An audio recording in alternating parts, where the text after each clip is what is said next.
इस ब्रह्मांड की सबसे रहस्यमयी चीज ब्लैक होल। रहस्यमयी क्यों? क्योंकि ये ब्रह्मांड के वो चीजें हैं जो हमारे भौतिकी को तोड़ देता है। ब्लैक होल जिसकी ग्रेविटी रोशनी यानी लाइट को भी वापस नहीं जाने देती है और इसे हम देख भी नहीं सकते। ब्लैक होल जो समय को भी धीमा कर देता है। ब्लैक होल जो स्पेस टाइम फैब्रिक में छेद करता है। आखिर क्या है ये ब्लैक होल और क्या होता है इसके अंदर? क्या हमने आज तक किसी ब्लैक होल को डायरेक्टली देखा है? इसका जवाब जानकर आपको बुरा लगेगा, क्योंकि आज तक हम किसी भी ब्लैक होल को डायरेक्टली टेलीस्कोप की मदद से नहीं देख पाए हैं। तो क्या ये ब्लैक होल कुछ नहीं बस एक झूठ है? आखिर क्या है ये ब्लैक होल?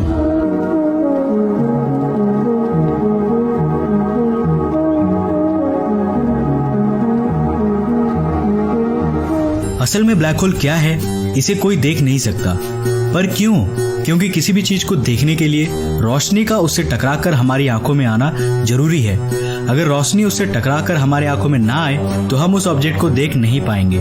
जैसे कि एक एग्जांपल के लिए, जब आप किसी डार्क रूम के अंदर होगे जहां पूरी तरह अंधेरा हो, तो आपको उस रूम के अंदर कोई ऑब्जेक्ट नहीं दिखेगा, क्योंकि वहां लाइट ऑब्जेक्ट से टकराकर आपकी आंखों में नहीं जा रही है। ब्लैक होल की ग्रेविटी इतनी अधिक होती है कि लाइट को भी खुद से बाहर नहीं जाने देती। इस कारण लाइट ब्लैक होल से टकराकर हम तक आ ही नहीं पाती है और इसी रीजन से ब्लैक होल हमें नहीं दिखता।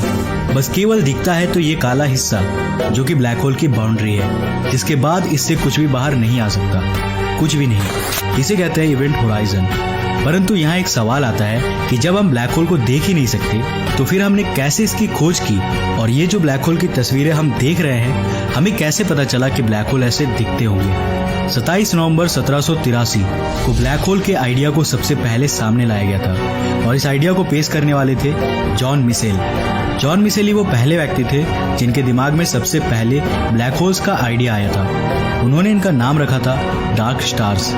न्यूटन के कॉर्पस्कुलर थ्योरी ऑफ लाइट, जिसके अनुसार न्यूटन ने यह कहा था कि लाइट असल में छोटे छोटे पार्टिकल्स होते हैं जो कि एक सीधी लाइन में चलती है। मिसेल ने यह सोचा कि स्टार्स के ग्रेविटेशनल पुल के कारण ये लाइट के पार्टिकल्स धीमे हो जाते होंगे और इन पार्टिकल्स की गति को मापकर हम तारे के मास को माप सकते हैं। इससे मिसेल के मन में एक सवाल उठा कि क्या ऐसा नहीं हो सकता कि किसी तारे का ग्रेविटेशनल पुल इतना अधिक हो कि इसकी escape velocity speed of light से भी ज्यादा हो जाए?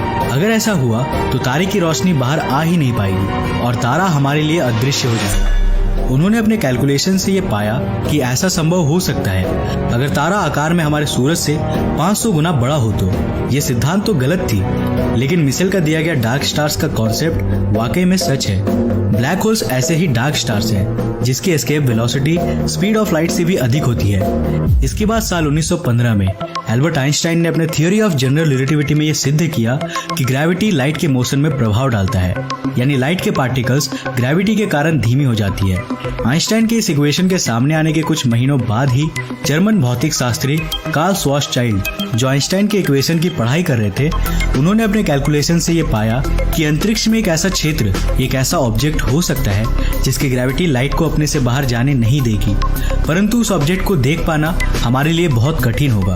वैज्ञानिकों के लिए यह ऑब्जेक्ट अब भी महज एक कल्पना ही थी, क्योंकि वो मानते थे कि ऐसा होना शायद संभव नहीं है। इसके बाद कार्ल श्वार्ज़शाइल्ड, हेनरिक लॉरेंट्ज, आर्थर एडिंगटन और भी कई वैज्ञानिकों ने समय के साथ साथ आइंस्टाइन के इक्वेशन पर पढ़ाई की और अपने निकाले गए हल के अनुसार ब्लैक होल को डिस्क्राइब किया।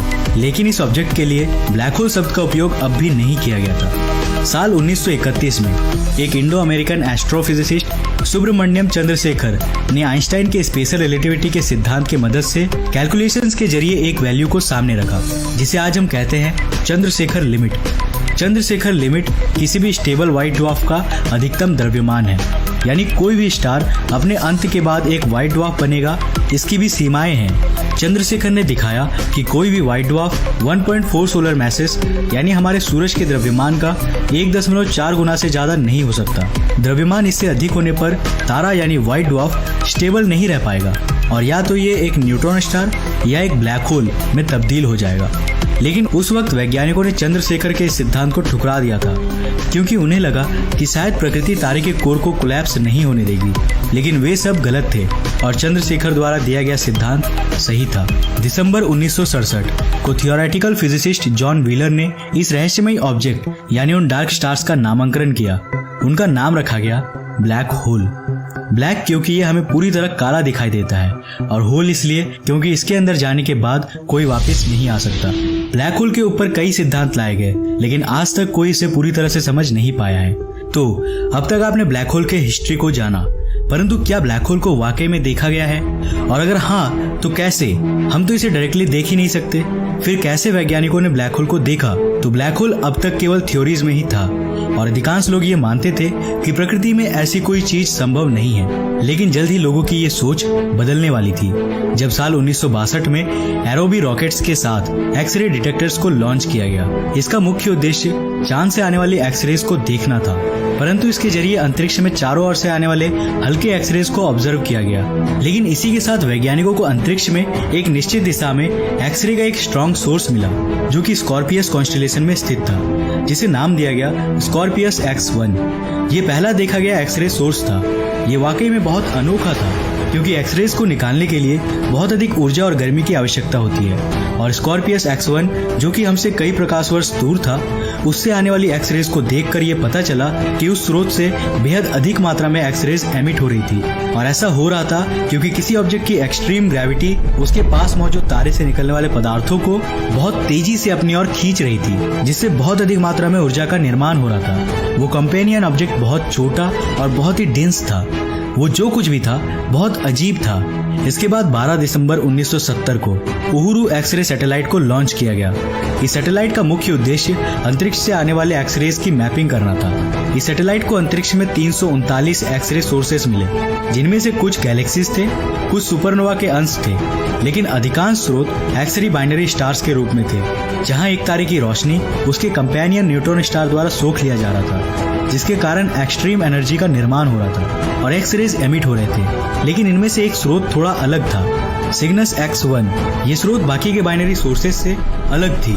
न्यूट्रॉन स्टार्स, जो कि एक मैसिव स्टार के सुपरनोवा के बाद बनता है, इनका मैस 1.4 सोलर मैसेज से 2.16 सोलर मैसेज के बीच होता है। परंतु उहुरु के डेटा के अनुसार सिग्नस X1 में तारे का जो कंपेनियन था, उसका मैस 5 से 8 सोलर मैसेज के बराबर थी, यानी हमारे सूरज के मैस का 5 से 8 गुना।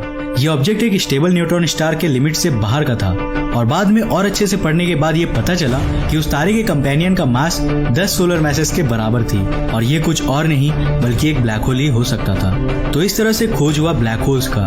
ब्लैक होल को हम डायरेक्टली तो नहीं देख सकते, लेकिन इसके आसपास के ऑब्जेक्ट्स पर पड़ने वाले गुरुत्वाकर्षण प्रभाव से हम इनकी खोज कर सकते हैं। ब्लैक होल की ग्रेविटी इतनी अधिक होती है कि ये अपने आसपास के सारे धूल और गैस, सारे मैटर को अपने अंदर खींच लेती है, और इस प्रोसेस में मैटर इसके चारों ओर इतनी तेजी से घूमते हैं कि इससे एक्सट्रीमली हाई एनर्जी का निर्माण होता है, और इससे एक्सरेज के जेट्स बाहर निकलते हैं।